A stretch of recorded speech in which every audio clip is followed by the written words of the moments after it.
Hey everyone, and welcome back to the St Teresa Community podcast.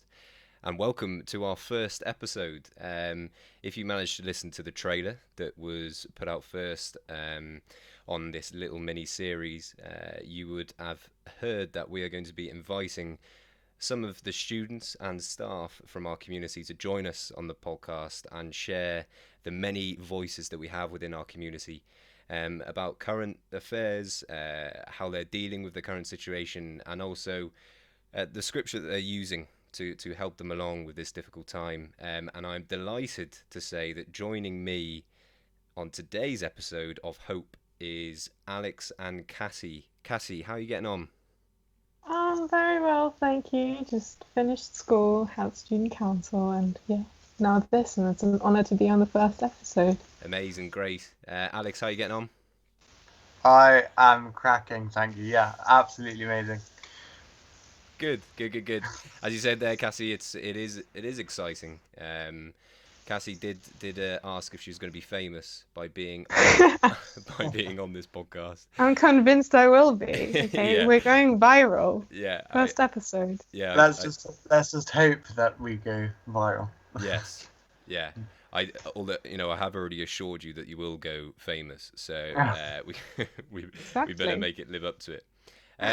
Okay, so as I just said there, this episode is all going to be based on the gospel value of hope, and this was a value that we discussed in previous meetings within our community when this podcast was first mentioned as a potential project, and we thought that the overarching theme that fits into a lot of our lives at the moment, and something that we really do need, is hope.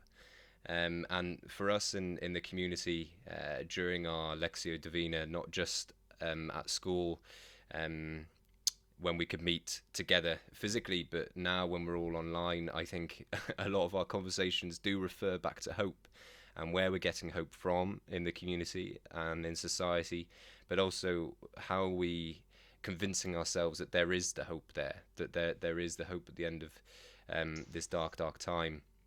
So what I'm going to do is I'm going to open this up to Alex and Cassie in this episode, and let's start with you, Alex. In terms of a piece of scripture that could perhaps guide you in this time of searching for hope, but was there anything there that stands out for you at this current time?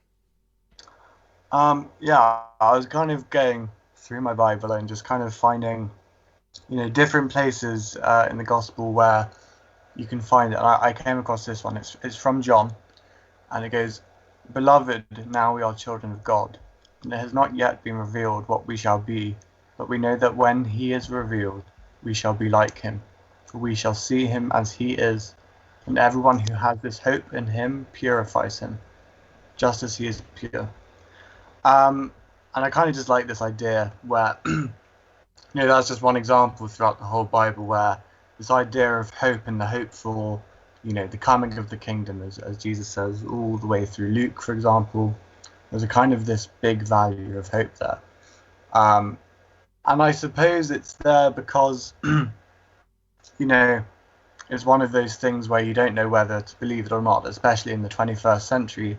We've not met Jesus personally, and so there is that aspect of hope which comes with faith. And I kind of, what I'll be probably speaking about a lot is how I link hope with faith a lot there. And so through the scripture in the Bible, and you could probably find it in anything, when Jesus is saying have faith, etc., etc. For example, when Jesus calms the storm as well, there's that kind of value of faith and that hope that comes with it. I think that's quite interesting to look at. So yeah. Amazing. Thanks for sharing that, Alex. I think that definitely stands out, and I love what you said there about finding hope in your faith. And I think, in terms of this podcast and the direction it's taking, as young practicing Catholics, it's a difficult time to be a young Catholic. It's a time where often your decisions, your beliefs in your faith is going to be heavily tested. and perhaps, not in the way that we're used to being tested, in terms of someone saying to us in person, "Oh, you're a Catholic. What does that mean you believe? Or do you really believe all the things that were said in the Bible?" And that can be testing, of course, in terms of how we respond to that, and how we do share our belief in faith. But I think in the current climate, it's almost a debate with ourselves. And I know this is Yeah. something we've discussed in Lectio Divina when we meet together, is the fact that it's really difficult to give yourself some purpose every single day, waking up as a young Catholic. And how do I practice it today when it's just me, when there's not somebody else there where I can share it with, or I can have that 5 second 5 second conversation with the cashier, and smiling, and seeing social cues, and seeing my mission in work every day. And I think that's definitely a challenge. But I will keep referring back to what you said there, Alex. I think it was absolutely brilliant about faith in hope. No, Yeah. that's an amazing sentiment. Cassie, did you have anything else to follow up there? No, just that I agree. You draw so much hope from your faith, like God's words and God's love.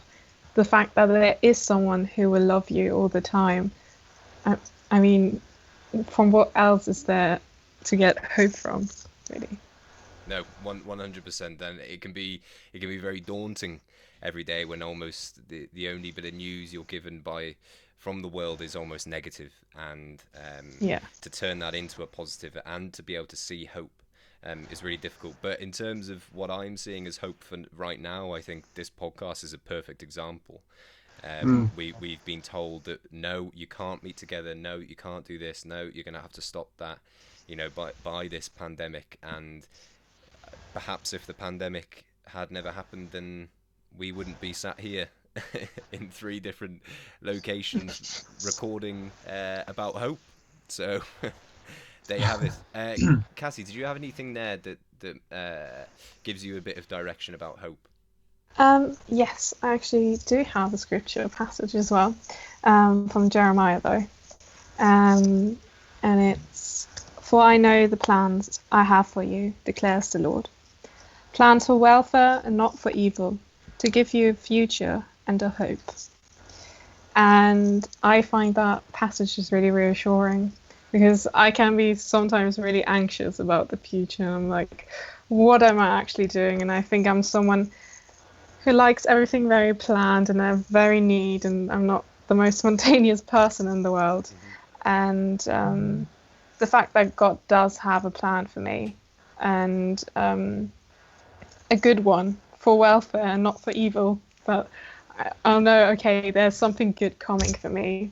It's just so reassuring, and I can draw so much hope for that, for the future, and that there is something, even right, especially right now, as you said, there's so much no's, so many no's, like don't do this, don't do this. This is not safe, but I know eventually we'll all be okay. And yeah, I thought that was just from what I draw hope from. No, that's great. Thanks for sharing, Cassie. I think that's it, spot on. I think it's the trust that has to go into God's plan. I think I don't know about you two, but in terms of accepting the possibility of God's plan and putting that into your everyday, perhaps could have been more difficult when we had more freedom to be doing what we want to do. But in a time where, as you just said, Cassie, there are a lot of no's, there are a lot of barriers in our way and limitations. But the thing that isn't limited at the moment is our own free space and free thought. But Cassie, in terms of you feeling like you can't control your own plan at the moment in terms of what you're doing, have you found yourself developing in a way, or adapting to your former self, in terms of wanting to know what the plan is? Even what am I going to be doing next week, or I'm going to plan this for this section of the day. Have you adapted that at all, or have you found yourself pushing back against the lack of opportunity for organisation? Um, I mean, it's quite hard to plan for next week at the moment because next week could always look different. I mean, the government changed their policies basically every day, at least in Germany. And so I try not to plan too far ahead, actually, at the moment, but let everything just come with time and just one day at a time, really. And just, yeah, the only thing I plan at the moment is when am I going to do my prep and when does it need to be done. But yeah, I try to live one day at a time at the moment and just trust that, yeah, God has a greater plan than I do at the moment. And yeah, I think in terms of for the guys at school, in terms of the exams that are meant to be planned for the coming months, and for year on year, people would be just slipping into exam mode around now. But in terms of things just being up in the air, I think that might be another sense of hope, in terms of how on earth are you meant to feel hopeful about a situation that has been taken away from you, that perhaps some of you might have been planning your whole life to get to this point. Yeah. This is the way that the system has been working. This is meant to be the time where it all comes down to this, and you get all the way to the top, and you're looking down, you're going, hang on, well, I can't do it. Do you know if I can't do it? And then they change their opinion on it, and then it just keeps flipping around, and that's extremely difficult. No, absolutely. And I can certainly say that when they told me, okay, no exams in the summer, I was like, but hang on, I've been planning this for a while now. You can't just destroy this for me. Like, I wanted to write these exams and do well, and suddenly I had to like flip all of that mentality around and be like, okay, I guess I gotta be good now rather than in 3 months or 4 months. Yeah. And that was quite the adjustment. No, completely. Alex, how do you think you've adjusted to the current climate, in terms of where you were, let's put it in inverted commas, supposed to be right now? I would say I'm actually the opposite from Catty, in that I had everything planned. I knew what I was going to do, and all that kind of stuff. And so, for like example, auditions for drama schools and that kind of stuff. And so when it happened, I'm not a massive academic, so obviously I care, but I'm not as bothered, as long as I can do the best that I can. And everything just kind of changes. Like, even before this most recent lockdown, there's all this uncertainty on how people are going to be assessed. Even what I'm going to be doing next year. If I don't get into any drama schools, what am I going to do in my gap year? All that kind of stuff. And I'm one of those people that's always like, okay, I need to do this, do that, all of this kind of stuff, and I've got all this stuff here. And so what I would say is, really brilliant that I do have is things like St Teresa's and other jobs as St John's, where you were saying, what's it like to be a Catholic during this time? And I would say those times where we can meet, even though it's online, it's a really nice time to reflect and think, and just take a break and just think, okay, what am I hoping for? What am I thinking about? What am I thankful here for today, rather than what's coming next year? And so in that way, I would say I need to probably be thinking more like Catty, take each day as it comes, and not worry so much. And those breaks are really nice to reflect upon that.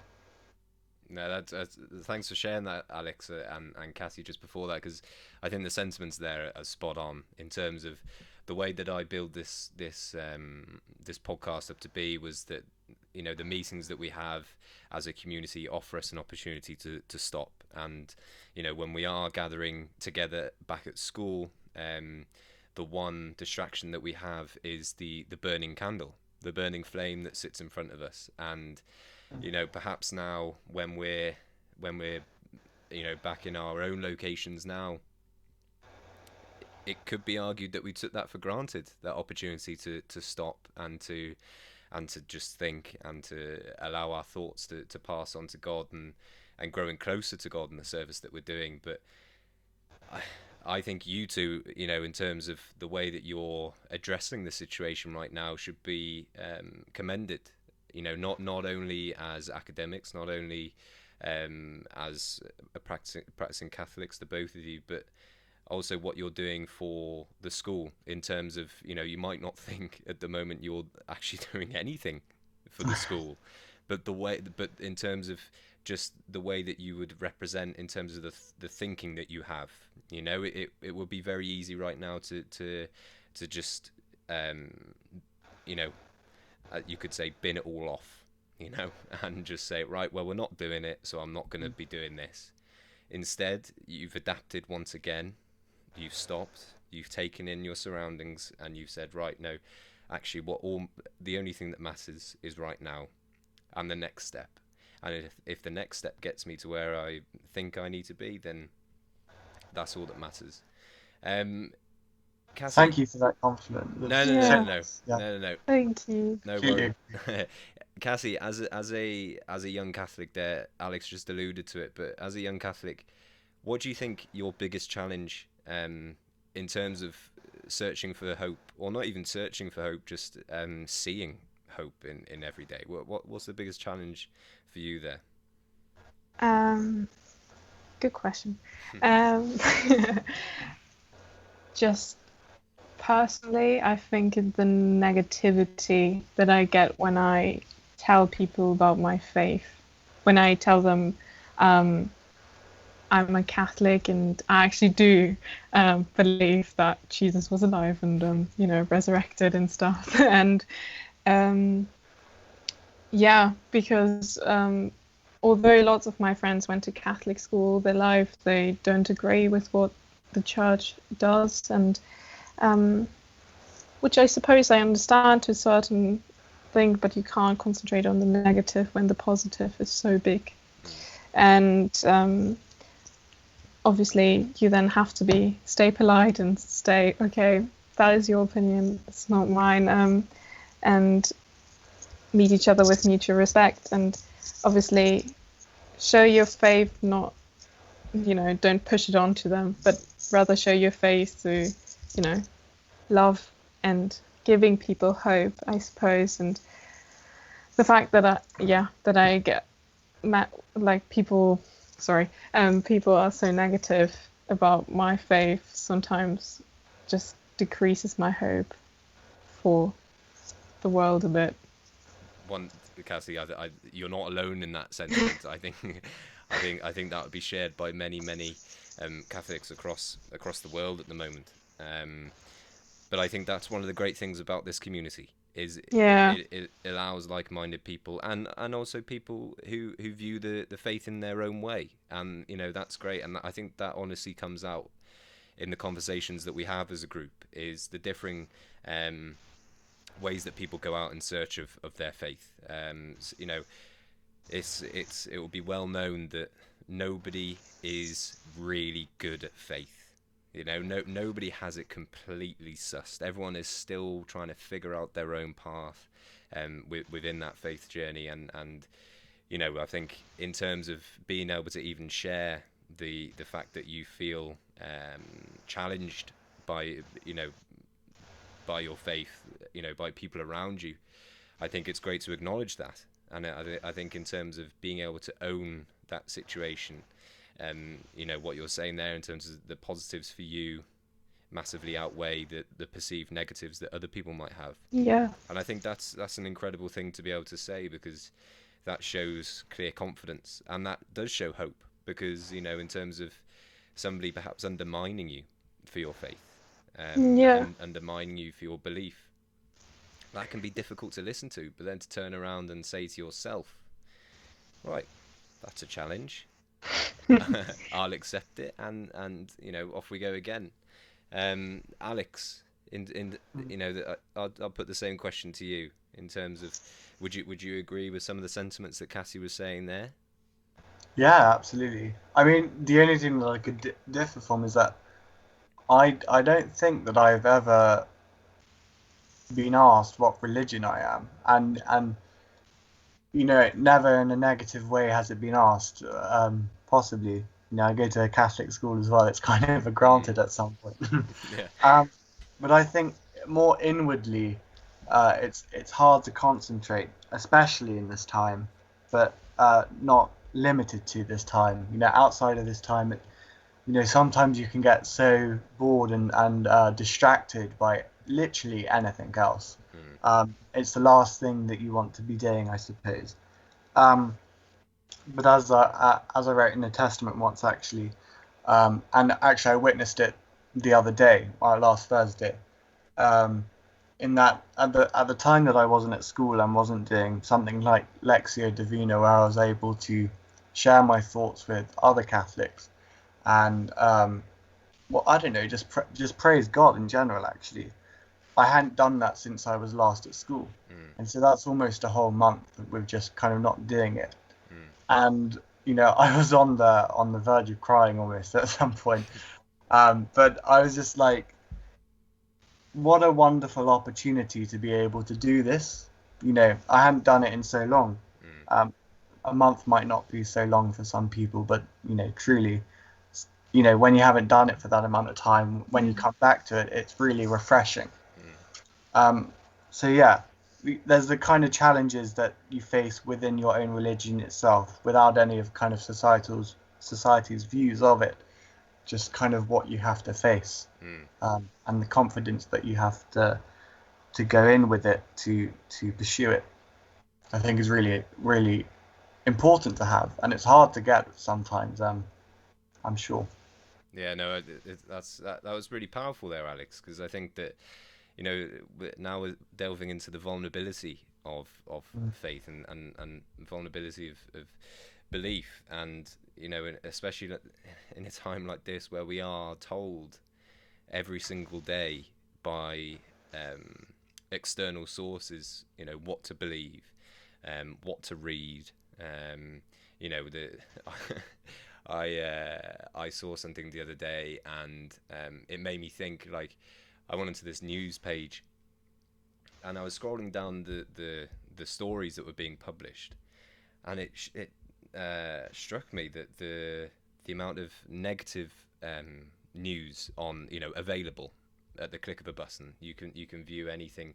I might perceive it as negative, to somebody else is not so negative. But when I was reading the headlines, it definitely put a negative um, thought into my head. And then whenever the news goes to put something positive out, it's always like someone's slipping up on ice, or like a squirrel has like found something, or like there's a weird coloured seagull. I don't know, like something Yeah. odd that doesn't offer any.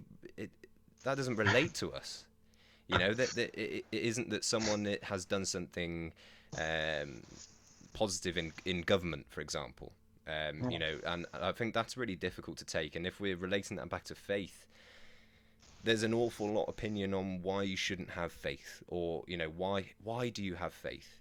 As someone would say to Cassie, what do you actually believe that? And to be able to turn around to that news that somebody is trying to take from you, the good news that we practice every week, that's extremely scary and difficult to draw some hope from. So my next question to you, Cassie, would be, in terms of bringing hope into your everyday schedule, is there something that you found? It could be within the Bible, it could be even from this conversation today. Is there anything that you have found brings you hope every day? Um, Or not even every day, every week, or every month? um, what brings me hope into my day is that I genuinely wake up every morning and tell myself it's going to be a good day. Mm. And from that, I already make myself hopeful that it is going to be good, and that it's just part of life. Whatever happens today, it's going to be good, whether it's bad or not. Mm. But it's going to be good for me. Mm. And yeah, basically, I try to like make my morning as good as possible. So Mm. I have my cup of tea and and stuff, and just try and start off good, I think, and that creates already hope that it's going to be a good day. How you get by with tea, I don't know. I need a coffee. Yeah, I was gonna say, Alex, I'm it's definitely sorry. coffee. I'm 18 years old and I still don't like coffee. What can I say? I think in terms of the making sure you start your day out right, it's so important. But like, hope multiplies when it's shared. And I think that in terms of even the simple statement of, oh my word, it's a lovely day out there, isn't it? And even that might wake somebody up to the fact that, do you know what, it is actually, the sun is actually shining. And the raw benefit of that, I think, in terms of grounding, I don't know about you, but for me, the stars at night, that offers huge grounding for me, because that's something that is there every single day, but almost offers an escape. I don't know, it's a bit odd, but for me, that's huge important. Alex, is there something there apart from drinking coffee in the morning instead of tea? Could you say the question again? Yeah, sorry. Is there anything that? No, don't worry. We got distracted by squirrels and everything like that. Is there anything that you're bringing into your day that brings you hope? It could be a day, it could be a week, but is there something that occurs to you every day that perhaps you make, or something that happens, or something that you acknowledge? Yeah, I'm kind of a big guy on reflection, or meditation, or whatever, or prayer, or whatever you want to call it. And I don't know, my outlook on hope and what it actually is. So it snowed yesterday for a big proportion of the country, and I would imagine that lots of people were hoping that it was going to snow. And although that's a nice thing to hope about, every morning I might think about what I really hope for. What I might hope for in government to change. Something that's out of the control of my hands, because I suppose that's what hope is. It's out of your control. But I would argue that it's not actually. And with prayer or meditation, you kind of have that space to speak your thoughts. And it's just kind of nice to reevaluate what you really hope for and what you value, and that kind of stuff. And I think that makes you go into your day kind of strong, and knowing this or that, it might not be able to happen, for example, but at least you've kind of thought about it, you've got it out, I suppose, and not bottled it in, which is always the phrase. Yeah, no, that's great, and that kind of brings me back to what my my granny said to me once, and she said to me, in terms of prayer, a prayer can be as simple as a thought for somebody else. And I think that's something that I carry with me every day, in terms of remembering that if I am lending a thought to somebody else in almost a hopeful manner, in a prayerful way, that gives me great strength throughout the day. So what we're gonna do. By the way, guys, that was incredible. Thanks so much for all of that. We'll move on to, no worries, a little motivation here from Pope Francis, and I think this is, so what I'll do is I'll read out this motivation, and what I want you to be thinking about when I read this out is, in terms of the community and the work that we do within the community, how do you think that, number one, can you relate to the statement, and number two, how do you think as the community we go out and how do we bring hope to our school community? So here we go. So, the Lord is calling us to enkindle stars in the night of other young people. He asked you to look at the true stars, all those varied signs he gives us to guide our way, and to imitate the farmer who watches the stars before going out to plough his field. God lights up the stars to help us keep walking. The stars shine in their watches, and we are glad. He calls them and says, "Here we are." Christ himself is our great light of hope, and our guide in the night, for he is the bright morning star. So I don't know about you, but in terms of that motivation, I take extreme hope from that, and when I read it, I smile. There's it has that effect. So, Cassie, is there anything that you could relate to that motivation there? That kind of resembles the things that we do within the community in terms of delivering hope. Yeah, definitely. I really like the metaphor of light for God always. And I mean, the first thing you think about when you hear bright morning star, obviously three kings, and they were guided by this star all the way to Jesus, and that's basically how faith works. You're guided all the way by this light to God until you're finally there, and He guides you through all the darkness, and He gives you that security in the darkness. That you're not alone. You'll see your way. You're not just like wandering around in the darkness, but you have something to follow and something to trust that's there. And I suppose how work reflects that is we try to, on our way while following that light, do something good and bring that light to others, I suppose, and make their darkness less dark and more lighter. No, I'm smiling at that response as well, Cassie. That's great in terms of referring back to the three kings. I think that's bang on, because thank you. How long were they walking for? And how many times did they encounter the struggle of hope, the struggle of direction? I bet you along that way, at least one of them turned around and said, "Are you sure this is the right idea? Have we got this right?" And the hope and the resilience and persistence to keep striving for that, I think almost resembles what we're trying to do here in terms of this podcast.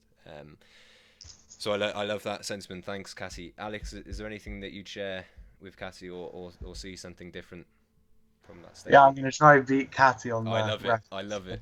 That's tough. That's tough to beat, I tell you. Yeah, we're always in competition. Always. Well, in the book of Exodus, we see that the Jews, as they're fleeing Egypt, being freed from slavery, this pillar of fire by night, which kind of represents God. And as Pope Francis is saying here, I'm taking a bit of a Lectio Divina picture of this. Christ himself is our great light and of hope and our guide in the night. I don't know about you, but at night I kind of feel like that's probably the time where, it's the end of the day. You've done all the stuff you need to do, and now that's the time where you're thinking about, right, what's going on? Where does God want to lead me? And I think the thing that we have with St. Teresa, we meet up at night, and we discuss this all. At the end of the day, when we've done what we've needed to do. That's English, I think.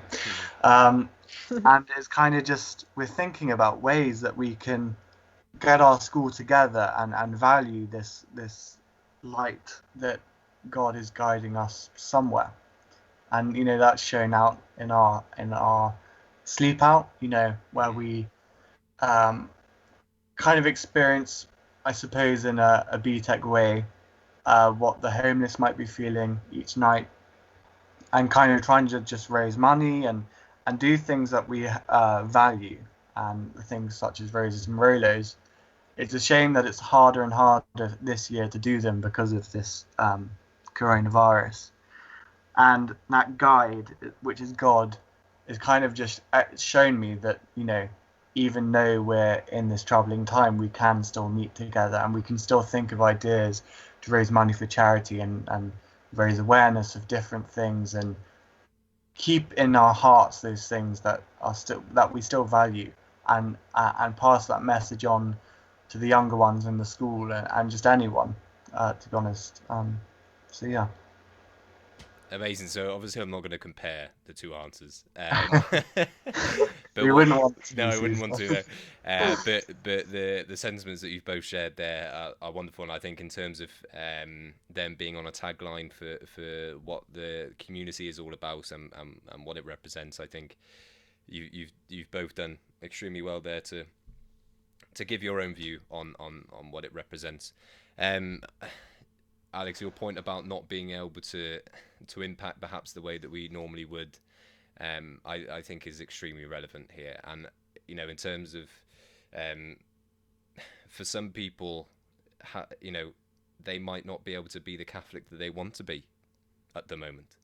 They might not be able to be the young person that they want to be at the moment, and that's extremely difficult. But the thing that we can continue to offer is that continual value of hope, and the hope that things will get better, that the hope that there is a plan there, and the plan is rolling out in front of us. And in terms of I say this a lot, in terms of you guys aren't alone in the way that you're thinking. Everybody is thinking the same way, but people have different ways of almost bottling that up, and perhaps not letting that out. And I think this is one of the greatest assets that I think that my personal faith has for myself is, on the outside sometimes I might say things that to somebody listening might not offer hope, and that's something that I need to work on personally. But then almost when that comes out and things like that said, the frustration at the government, for example, at the moment, in terms of flip-flopping around decisions, and we're not really sure around where we stand on things. That's extremely difficult, and the reaction as a person in the country at the moment can be difficult to offer hope. But in terms of your personal faith, that can be a continual asset to you, and may perhaps something as simple as what Cassie was saying, in terms of every day I wake up and I make sure that I tell myself it's all going to be okay. And that is it's extremely simple but extremely valuable to not only you but the people around you, and they, as I said, hope multiplies when it's shared, and other people will benefit from that. And in terms of this mini project, in terms of this podcast, I truly do think if there is anybody listening from the school, and perhaps you haven't heard myself, Alex, or Cassie speaking in the way that we have spoken tonight, these are the conversations that happen weekly. These are the conversations that happen, almost daily, around school. And it's extremely valuable and extremely impactful, because sometimes you might not even have thought about something that somebody else had said, and the impact of being able to listen to somebody else's voice is just extremely valuable. And in especially a time like this, where a lot of opinions are shared on social media, but I think that's one of the biggest things that I'm missing, is the ability to meet up, the ability to see social cues and to feed off other people. I think is extremely difficult. Sorry, can I just add? Yes. I think going on the point where yes, it's harder. What did I say? I have forgotten now. That's really bad. No, you got I was saying something about how it might not be easily there, and I would say, rather than it not being there, it's just a kind of a harder way to look at things. So God's love and his God's love is always going to be there, and in this time it's going to be harder to find it because you haven't got the support and the people there are. And so what I hope for is that, yes, it's going to be better, but it can become easier for young Catholics to find that in after this pandemic, hopefully. And that's what I'm really hoping for. No, I completely agree. Completely agree there. So in terms of the next mini topic that we'll cover there before we do wrap it up, is there anything in the current world that you have seen recently that has given you a source of hope? And that can be in all mediums. So it could be through the church, it could be through what you've seen in a person, or it could be something in the media. Cassie, is there anything there for you that has stood out recently? I mean, obvious one, vaccination. Yeah. I think that gives all of us the hope of normality, that eventually we'll all be UK again, as long as there are no mutations. Knock wood. And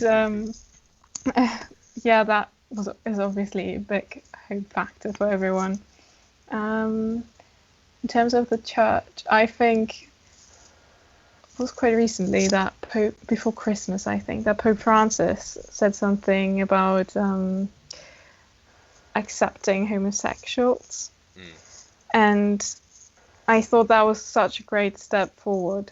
And I think that we need more of that in the church, and that gave me so much hope for so many people who left the church because the church just condemned them for their sexuality, which I think personally is wrong, because God loves everyone, and it's great to see that we move towards there and that we're making progress. No, that's great. Thanks for that, Cassie. Alex, is there anything there for you? Yeah, more on a personal level, rather than anything in the media, because I think, as you said before, there are a lot of negatives, and it's sometimes hard to find the positives in the media. So, yeah. But on a personal level, there's this kind of going back to that plan that you have for your life, and it doesn't go as planned, but you might get this other opportunity that you didn't think about before, which I have recently, in terms of applications and that kind of stuff. And I just think you might be hoping for a certain plan, and you put everything, all your effort in and all that kind of stuff in to make sure that it happens, and it doesn't quite turn out well, and you get certain rejections from places. I think the value of hope is that it enables you to deal with that rejection and find the good in other things that you have been offered. And that's what I've been able to do, on that personal basis. And I think that's something that the world can do in general, and probably social media can improve on, in finding more of that positivity and those alternatives, rather than always looking at those negatives, as we discussed earlier. So yeah, I don't know if that answered the question or No, not. no, But it definitely did.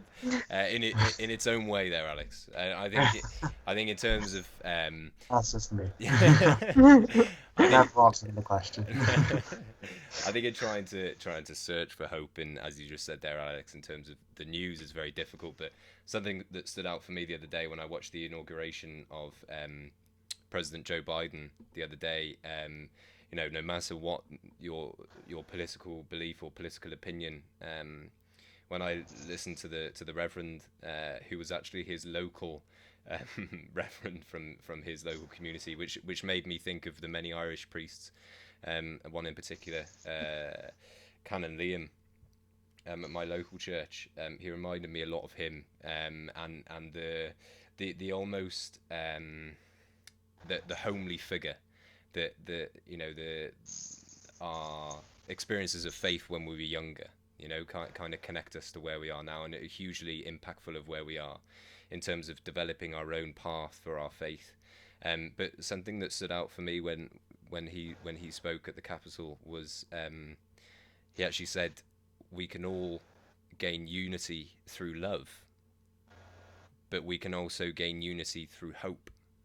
And I think in terms of throwing the statement around of hope, I think it's really easy. I think people, say, "Oh, I hope this happens," or for me as a sports fan, I hope Liverpool win, even though apparently that just doesn't seem to happen at the moment. Or like, as you said there, Alex, I hope it snows. Is a loose term that is thrown out all the time. But in terms of us as young Catholics, I think in terms of delivering the message of hope, what you two have said in this podcast is absolutely brilliant towards that. It's you as an individual, as a young Catholic in 2021, we're taking it right back to just being simple. We're stripping it right back and we're making it about us and how can I give myself hope. But then, as I've said twice already in this podcast, hope multiplies when it's shared, and I honestly think that's a huge aspect of what we do within our community. The constant sharing of belief, the constant sharing of our struggles as young Catholics, and being able to reflect on that, as you just said, Alex. The reflection or the prayer or the meditation. That all aids our journey towards hope, and as I said, we'll probably never get to the true destination of what hope will be, and that can be scary, and the plan can be scary, as you've been mentioning, Cassie. But at the end of the day, the opportunity that we've been given today, for example, to be able to meet like this and to be able to bounce off ideas with each other and strategies of how we're dealing with situations, things that we've seen in our lives that give us this hope. And I think, as I said to you the other day when we met as a group online, was you can look externally for hope all the time. You can hope that the stars come out at night behind the clouds. You can hope that it's sunny tomorrow. You can hope that a certain political individual gets to where you want them to be. But at the end of the day, often the hope that you truly need is within you and the people that are immediately around you. And when we do meet as a community, it's there in abundance, and it shines through, not only through the conversations that you've shared today, but also through the conversations that will go on to be heard in this podcast. So thank you two for sharing your messages of hope. I hope it's been there you go. I hope it has been something of value to you two. More than any. I think personally, it was a great opportunity to be able to listen to two young minds and to share some thoughts. So thanks for that. By the way, before we go, do any of you two have a favourite hymn or a favourite song that you would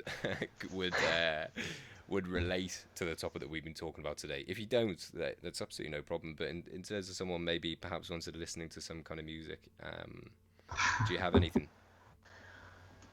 That's a tough question. Yeah, that's a difficult question.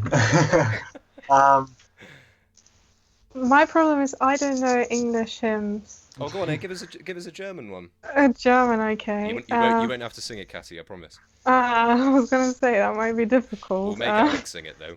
So, the drama.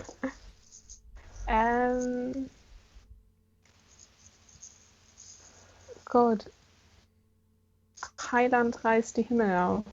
It's a Christmas hymn. Okay. So it basically means Christ rip open the heavens. Okay. And yeah, it's just, I mean, someone ripping over. Well, it sounds really violent. It's not that violent. It sounds really right.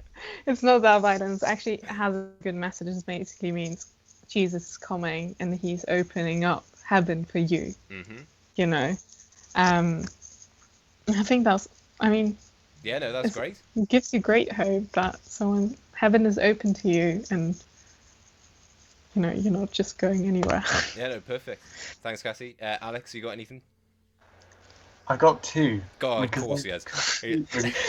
Always trying to outdo me. Like, come on, Alex. I've got Amazing Grace, which is one of my all-time favourite hymns, but I think the message that kind of shares about, the blind man and the healing that prayer can give you is quite nice, and that gives a bit of a message of hope. And one written by one of my own relatives, Let Everyone in Each Corner Sing, or something like that. And I think that is one of the big kind of take-home messages. The whole reason for the Bible is to kind of spread that word to every corner of the world.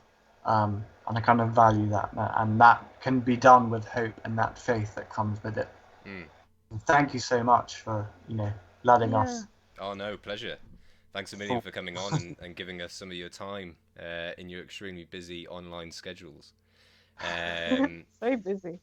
So perhaps if people want to be brave and listen to Cassie's German hymn or give amazing. Well, it's a Christmas hymn, so maybe not right now. Okay, wait another 12 months. There's your hope. There's your source of hope for today, and or Alex's Amazing Grace. You can hop over since we are on Spotify.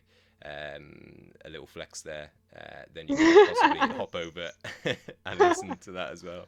But no, on behalf of the community, you two, Alex and Cassie, thank you so much for coming onto the podcast. It's been absolutely brilliant to be able to hear your voices and your opinions and your strategies for hope. In terms of the next upcoming podcast for St Teresa Community, we will be moving on to the gospel value of joy. So very much sticking on the same path of celebrating our faith. We'll be looking at joy and hearing from another selection of students from the St Teresa Community. But from myself, Alex and Cassie, thanks a million for listening. Stay safe and God bless.